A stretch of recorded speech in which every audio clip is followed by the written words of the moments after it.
Fala galerinha do Motiva, tudo bem com vocês? Professor Paulo Ricardo na área. Nessa aula de hoje, nós vamos falar sobre um conteúdo gramatical, que é o que nós chamamos de sujeito pós-posto. Então você que está em casa me ouvindo, já anota esse nome aí, sujeito pós-posto, tá? Lógico que isso tem a ver com o nosso conteúdo gramatical lá da parte de sintaxe, quando a gente falou dos termos integrantes, dos termos acessórios, dos termos que se relacionam com o verbo, né? Então vão relembrando isso aí. Lembra lá na nossa aquela listinha que eu vou estar voltando com ela mais à frente, para a gente sempre estar tendo um norte com ela. Quais são os termos integrantes, quais são os termos acessórios. E hoje a gente vai falar, como eu disse, especificamente de uma situação que envolve o sujeito. Né? E o que é o sujeito? É aquele termo gramatical da ação, da frase em que ele pratica uma ação, ele pode receber uma ação, quanto ele pode praticar e receber. Né? Aí vai ter a voz ativa, a voz passiva e a voz reflexiva.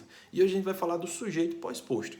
O que danado é o sujeito pós-posto? Já fiz essa breve retomada na noção de sujeito e o pós-posto já está dizendo, ó, vem uma posição posterior, sujeito pós-posto. Naturalmente, quando eu estou falando de sujeito, é porque ele tem ele está relacionado a um verbo. Tá? Quando eu disse que pratica uma ação, está relacionado ao verbo. Quando recebe uma ação, está relacionado ao verbo. Pratica ou recebe, está relacionado ao verbo. Então, essa noção do sujeito pós-posto também é em relação ao verbo. Beleza? Então, eu já começo a aula de vocês lembrando essa ideia do que é sujeito e trazendo, acredito, com uma novidade para vocês, ou pelo menos para a maioria, algo que está relacionado a essa ideia de sujeito pós-posto é o que está posto aí, gente. O que é uma ordem direta, o que é uma ordem canônica da frase na língua portuguesa. Então, gente, na língua portuguesa existe uma ordem direta, ou seja, existe uma ordem canônica da frase. Ou seja, existe uma organização tradicional de como as palavras se organizam na frase. Uma posição, literalmente a palavra é essa, uma posição. Paulo, que ordem é essa? A ordem é sujeito, verbo, os complementos e os adjuntos. Então, por isso que eu deixei para falar de sujeito pós-posto, depois que a gente teve aquela aula introdutória, né, de discussão, vamos dizer assim, sobre a parte sintática. Vimos noções de sujeito, vimos noções dos complementos verbais, objeto direto, e falamos, inclusive, dos adjuntos adverbiais. Então, eu coloquei aí um exemplo, até sinalizado com cores, referências em cores, para vocês irem relembrando aqueles conceitos também que a gente viu na aula passada e tem a ver com essa ordem direta. Então, a ordem direta na frase é sujeito, verbo, complementos e adjunto, tá? Aí um exemplo de sujeito, de verbo, de complemento e de adjunto. A mulher velha, sujeito, o verbo, esqueceu, o complemento, sua carteira, quem esquece, esquece algo, esqueceu sua carteira. Eu poderia terminar a frase aí, só que eu trouxe um adjunto adverbial, onde ela esqueceu, um adjunto adverbial de lugar, no ônibus. Beleza? Então a gente tem uma ordem direta aí. Mas vocês sabem tranquilamente que a língua é mutável, a língua é heterogênea e o próprio falante, o próprio escritor, ele pode reorganizar e organizar isso de diferentes maneiras, muito a partir do que ele quer dizer e como ele quer dizer. Tá? Então aí eu tenho uma primeira opção na letra A. Sua carteira, no ônibus, a mulher velha esqueceu. Então aí eu já tenho o que a gente chama de inversão sintática. Por que o nome sintaxe, gente? Ó, tá sintática aí. Por que sintática? Porque eu troquei a posição desses termos que estão lá em cima. Ó. E quais foram os termos que eu troquei de posição? Deixei em preto esses dois primeiros termos para vocês não confundirem com o que está em vermelho e laranja. Quais foram os dois termos que eu troquei de posição? O complemento e o adjunto, sua carteira no ônibus. Uma coisa que lá para frente a gente vai discutir é porque eu coloquei as vírgulas, então vocês já estão percebendo qual é a função da vírgula aí. Justamente demarcar a posição sintática do adjunto. Então, quando eu desloco um adjunto, eu vou colocar a vírgula. Não é o foco da aula de hoje. Eu estou mostrando para vocês o que significa inversão sintática. Aí já se liga nesse nome aí, ó. Inversão sintática. Significa que eu mudei algum termo de posição na frase da sua organização original, da sua organização canônica, da sua organização tradicional. Se liga muito nesse nome aí, ó, canônica, direta, porque aparecem muito nas provas, tá? Então eu chamei a primeira atenção para vocês que eu mudei só de posição quem? Na letra A, o complemento e o adjunto. Percebam que o que está em vermelho e laranja, eu não mudei a posição, que é justamente o sujeito veio antes do verbo. Numa segunda opção, A.1, o que foi que eu fiz? Agora, troquei a posição de quem? Do verbo e do sujeito. E deixei o complemento e o adjunto na sua posição tradicional. Então, eu esqueceu a mulher velha, sua carteira no ônibus. Paulo, também tem um caso de inversão sintática. Com certeza. Agora, especificamente, uma mudança de posição no sujeito. É o que nós chamamos de sujeito pós-posto. Ou seja, o sujeito veio depois do verbo. Beleza? E na A.2, aí eu fiz uma troca literalmente em tudo. Eu misturei a letra A original lá, como tá, com a letra A.1. Então, o que foi que eu fiz agora? Eu mudei a posição do complemento, mudei a posição do adjunto, mudei a posição do verbo e mudei a posição do sujeito. Então, aí eu tenho um caso de inversão sintática, inclusive com o sujeito o quê? Pós-posto. Por quê? Eu não mudei só a posição do sujeito, mudei a posição também dos outros termos. Beleza, gente? Então, para fechar essa primeira parte aí, inversão sintática é quando dá uma mudança na ordem direta da frase. E uma mudança de quem? Justamente dos elementos que compõem a frase, que são o sujeito, o verbo, o complemento e o adjunto. Então, a partir de hoje, quando vocês verem a expressão inversão sintática, é porque teve uma mudança nessa ordem desses elementos. E um dos elementos muito comuns de ter essa mudança é justamente do sujeito, que é o que a gente chama de sujeito pós-posto. Paulo, isso é muito comum de acontecer? Com certeza. Então, aí, ó, sujeito pós-posto ao verbo. Lembram dessas duas propagandas, quando a gente trabalhou em aulas passadas, falando justamente da transitividade, do sujeito, do verbo? Aí a gente tem uma situação. Na primeira propaganda, a Duster chegou. Temos uma ordem direta. Na segunda propaganda, não temos uma ordem direta. Agora temos uma ordem indireta. Temos uma inversão sintática. Chegou Bombril, chegou Bombril, Eco. Quem chegou? Bombril, Eco. Beleza? Bombril, Eco chegou. Temos mais uma vez um caso aí de sujeito pós-posto. Aí, gente, chamar a atenção de vocês aqui. Vocês devem estar me acompanhando. Cuidado aí para ir não confundindo as coisas. Então, a primeira ideia que tem que ficar na sua cabeça aí. Inversão sintática. É quando eu tenho uma mudança de posição de um desses elementos. Fruto da sua ordem direta. Qual é a ordem direta? Sujeito, verbo, complementos e adjuntos. Beleza? Lembrando que é complemento, lembrando que é adjunto, lembrando que é sujeito e lembrando que é verbo. Beleza? Então, se liga muito nesse nome aí, inversão sintática, que ele aparece tranquilamente durante as provas, os simulados, os vestibulares, concursos que vocês fazem. Inclusive, mais à frente eu vou falar, aparece inversão sintática, sabe onde? Inclusive nas questões de literatura. É muito comum os grandes poetas, os escritores em geral, se utilizarem de inversão sintática. Qual o objetivo disso? Dar um novo estilo ao texto, deixar um texto com a sonoridade, deixar um texto com um ritmo, com uma rima que deixe mais atrativa, que para ele lhe serviu, tá? Então é uma questão de estilo também. Então gravem isso aí, esse nome, inversão sintática. E a gente viu ali no exemplo que acontece tranquilamente nas propagandas, não foi isso? Vimos que acontece tranquilamente aí nas propagandas. Vimos lá o exemplo da tirinha também. Graças a Deus chegou a primavera. Quem chegou? A primavera. Graças a Deus, a primavera chegou. No segundo quadrinho, graças a Deus, cheguei à primavera. Nesse segundo quadrinho aí, não temos uma inversão sintática, porque é pela terminação do verbo cheguei. Quem cheguei, ou quem chegou, obviamente, eu cheguei. Então aí o sujeito está apenas oculto. Não temos um caso de inversão sintática. Na primeira, nós temos a primavera chegou, como a gente já tinha visto até lá na aula da semana passada. Tá? A primavera chegou. Temos um caso aí de inversão sintática. Aí eu vou olhar mais uma vez para vocês, justamente para chamar a atenção de vocês para o seguinte. Vocês estão percebendo que isso é muito comum. E um dos verbos em que isso acontece muito, aí você aí no seu esqueminha vai anotando. Tem verbos que isso é muito propício de acontecer. Um dos verbos é o verbo chegar. Vocês já estão percebendo aí na propaganda, na tirinha. Então é muito comum de acontecer esse caso de inversão sintática, especificamente em torno do sujeito pós-posto com o verbo chegar. Beleza? Vamos para mais exemplos. Aí a gente tem aqui as propagandas, gente. As propagandas, os textos que têm diferentes funções sociais. Né? Nós temos aí a primeira. Chegou a hora de anunciar seu produto ou serviço de sucesso. Opa, se liga aí. O verbo é chegar. Quem chegou? A hora de anunciar seu produto ou serviço chegou. Tá? Depois, ó, chegou sua hora. Uma propaganda aí da Avianca. Sua hora chegou. Mais um caso de inversão sintática. Depois tem, chegou a hora de recomeçar e acreditar que pode ser melhor assim. Lindas mensagens. Então, quem chegou? A hora de recomeçar e acreditar que pode ser melhor assim, chegou. Temos um caso de sujeito também pós-posto. Tudo que vem aí, nesse caso, à frente do verbo, é um caso de sujeito pós-posto. Beleza, galera? Seguindo a análise, acabei repetindo aí, peço desculpa a vocês, mas eu chamo a atenção de vocês aí para essa manchete, uma manchete bem atual, tá?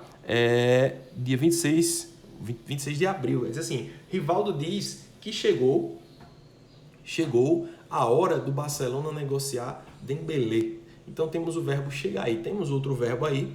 Rivaldo diz. Quem diz? Rivaldo. O sujeito do verbo dizer é Rivaldo. Quem diz algo. Rivaldo diz que chegou. Qual é o sujeito de chegou? É todo esse termo que vem na frente dele, gente. Ó, a hora do Barcelona negociar Dembélé. Vamos botar na ordem direta? Como é que fica? Rivaldo diz que a hora do Barcelona negociar Dembélé chegou. Então percebam que o verbo chegar é muito comum de ele ocorrer em situações de sujeito pós-posto. Tá, gente? Aí eu venho chamar a atenção de vocês aí para uma situação que é o que a gente chama de estilo ou estilística. Tá? Cuidado nisso aí e anotem aí no seu esqueminha, no seu mapa mental. Às vezes, a organização da frase é própria de quem está escrevendo. Então, vai muito do estilo, ou seja, muitas características individuais de cada escritor, de quem está escrevendo. Aí eu tenho algumas possibilidades que podem acontecer em situações formais, informais e situações do cotidiano. Nessa leitura aí, vocês vão perceber que umas são mais comuns do que outras. Aí diz assim, são tuas as fotos que estão em cima da mesa da sala. Aí nós temos o verbo aí em vermelho, são, quem é o sujeito? As fotos que estão em cima da sala. É tanto que na próxima, repetir até a letra A, desculpa aí mais uma vez, vocês podem ter aí uma colocação agora da frase na ordem direta. As fotos que estão em cima da sala são tuas. Aí você que está me ouvindo aí, você que está lendo essas frases aí, você vai perceber se você no dia a dia, dependendo da situação, fala mais a primeira ou a segunda frase, ou você escuta alguém falar mais a primeira ou a segunda frase. Na terceira frase nós temos aí, estão umas fotos em cima da mesa da sala. Perceba aí que o falante agora, ou o escritor, vai usar um ponto aí. São tuas, né? A partir do momento que ele usa o ponto aí, principalmente o escritor, obviamente que na fala isso não vai ficar tão claro, mas quando ele usa o ponto aí, eu já tenho um sujeito oculto, ó. Elas, justamente para fazer menção às fotos em cima da mesa. Beleza? Ok? Na última, umas fotos estão em cima da sala. Ponto. São tuas. Beleza? Então a gente percebe, galera, que nessa organização do sujeito pós-posto vai entrar muita questão do estilo. O que é que você tem que estar atento? Que são casos, sim, de sujeitos pós-postos. Beleza? Aí eu chamo muita atenção de vocês. A gente precisa agora linkar os conteúdos. Antes de seguir nessa explicação aqui, eu venho chamar a atenção de vocês para uma coisa. Antes de seguir nessa explicação aí, é um conteúdo gramatical, beleza? Mas a gente precisa estar linkando esses conteúdos. E nas próximas explicações que eu trago aí para vocês, eu vou linkar esse conteúdo com 2 pontos. A parte de literatura e a parte de redação. Paulo, eu uso essa inversão sintática na redação? Com certeza, vocês usam muito inversão sintática na hora da redação. Inclusive, se você não prestar atenção, vai lhe prejudicar na hora da concordância. Beleza? Então isso aqui a gente tem que estar ligado. Paulo, isso acontece na literatura? Acontece demais. É tanto que tem uma figura de linguagem própria para isso. Então, não subestime o conteúdo gramatical, gente. Faz parte da nossa análise cotidiana das situações que nós utilizamos, como a gente viu lá nas propagandas, tá? Nesses textos que circulam nas redes sociais. E faz parte também, justamente, da parte de literatura e da parte da redação. Então, eu trouxe aí alguns exemplos justamente para a gente analisar. Aí eu venho para cá. Na literatura, o hipérbato, figura de linguagem. Hipérbato é um caso de inversão sintática. Aí diz assim, cheguei e chegastes, vinhas fatigada e triste, e fatigada eu vinha. Tinhas a alma de sonhos povoada, e a alma dos sonhos povoada eu tinha. Texto de Olavo Bilac, lembrando, Olavo Bilac é um escritor do estilo de época, vamos dizer assim, do parnasianismo, né? Categorizado, vamos dizer assim, tradicionalmente como do parnasianismo, e na ordem direta o poema de Olavo Bilac ficaria: e eu vinha triste e fatigado, tinhas a alma povoada dos sonhos, e eu tinha a alma povoada de sonhos. Percebam naturalmente que volta aquela ideia da questão do estilo, tá? Do como o autor quer dizer. Às vezes uma mudança, uma inversão sintática, ou seja, o uso do hipérbato aí é muito funcional e dá até uma nova interpretação, uma nova leitura à poesia, ao texto do autor. Na letra B, aquela triste e leda madrugada, cheia toda de mágoa e de piedade. Enquanto houver no mundo saudade, quero que seja sempre celebrada. O texto de Luís de Camões, né? Texto bem mais antigo do que o texto de Olavo Bilac, e na ordem direta ficaria aí. O primeiro verso do soneto de Camões ficaria: aquela madrugada triste e leda. Leda aí é feliz, ele gera um paradoxo também aí, outra figura de linguagem, tá? Então percebam, gente, que é muito comum, principalmente na literatura, o uso dessa inversão sintática. Aí se liga agora no que eu vou dizer e vou chamar bem a atenção de vocês. Nas questões de literatura, o que é que a gente percebe? Vai ter, às vezes, uma questão voltada única e exclusivamente para as figuras de linguagem. No entanto, nas outras questões de literatura, de interpretação, voltada para observar a construção do texto, às vezes ele não diz assim hipérbato, ele vai usar só o termo inversão sintática. Percebemos como uma característica na construção desse poema a inversão sintática? Aí você diz, opa, o que é que tem a ver inversão sintática? Tem que lembrar, inversão sintática é mudança de posição do sujeito, do objeto, de algum complemento. Beleza? Então, se liga nisso aí. Ora, se não aparecer o nome hipérbato, vai aparecer o nome inversão sintática. De boa, gente? Seguindo aí na nossa análise, que é um ponto crucial, aí a gente tem aí algumas outras possibilidades também de hipérbato. São como os cristais suas lágrimas. Aí na ordem direta ficaria, suas lágrimas são como os cristais. Batia acelerado meu coração batia acelerado. Tremiam suas mãos inseguras tremiam. Tá? Passeava ela pelo jardim florido. Ela passeava pelo jardim florido. Tá? Percebam que muito fruto do que o escritor pretende, até para facilitar a rima, a métrica, ele às vezes muda, principalmente a rima, né? Ele se utiliza muito da inversão sintática, no caso do hipérbato. Beleza, gente? Aí aqui, uma discussão muito forte que a gente precisa fazer é na hora da redação. Eu coloquei alguns trechos muito comuns, fui buscar aí nas redações que vocês costumam fazer, e tem assim, ó. Portanto, coloca lá o conectivo, ó, é necessário fomentar o respeito e a assistência. Se liga no verbo é, aí busca o seu sujeito. Quem é necessário? Aí vai lá na ordem direta e você vai perceber, ó, fomentar o respeito e a assistência é necessária. Então, gente, são estruturas muito comuns de inversão sintática que vocês fazem, principalmente com esses modalizadores, ó, é necessário, que são modalizadores que reforçam o ponto de vista de vocês. É necessário. Quem é necessário? Fomentar o respeito e a assistência. Segundo ponto, é preciso. Quem é preciso? Que atitudes mais enérgicas sejam tomadas a fim de que o país não deixe escapar essa atitude é preciso. Então, tudo isso aí em vermelho do lado direito é o sujeito e o predicado é preciso. Beleza? Aí o que eu chamo a atenção de vocês aí, ó, principalmente para essa terceira linha aí, ó, cuidado com a concordância. É necessária ainda por parte do poder público a fiscalização da propaganda, que é um erro que vocês cometem muito facilmente porque vocês esquecem o referente, justamente porque vocês se utilizam do sujeito pós-posto. Aí eu pergunto a vocês, quem é necessária? Por que esse termo tem que estar no feminino? Justamente porque o núcleo do sujeito, olha ali na segunda tabelinha, o núcleo do sujeito é uma palavra feminina e não só por isso, a palavra está vindo determinada por um artigo feminino. Então ficaria assim, a fiscalização da propaganda de bebidas alcoólicas é necessária. Assim, gente, como acontece no último exemplo aí, ó. Para combater a intolerância religiosa no Brasil, são necessárias as alternativas. E é muito interessante que nessa frase aí ele inverteu completamente tudo também. Mudou o adjunto para combater, que dá a ideia de finalidade, mudou o verbo e mudou o sujeito. Como ficaria na ordem direta? As alternativas são necessárias para combater a intolerância religiosa no Brasil. Beleza, gente? Então percebam que é muito comum essa utilização da inversão sintática, especificamente também do sujeito pós-posto, na hora da redação. Tá? Aí eu vou deixar alguns desafios aí para vocês, vários desafios para a gente analisar, principalmente nas nossas manchetes, com alguns verbos em comum. Vários são os desafios aí, tá? Vai estar disponível aí também nesse material. E o primeiro desafio que eu deixei bem interessante, colocar na ordem direta um trecho bem conhecido de vocês aí, do nosso hino nacional do Brasil. Ouviram no Ipiranga as margens plácidas de um povo heróico, o brado retumbante. Aí, galera, então é isso. Com essa discussão,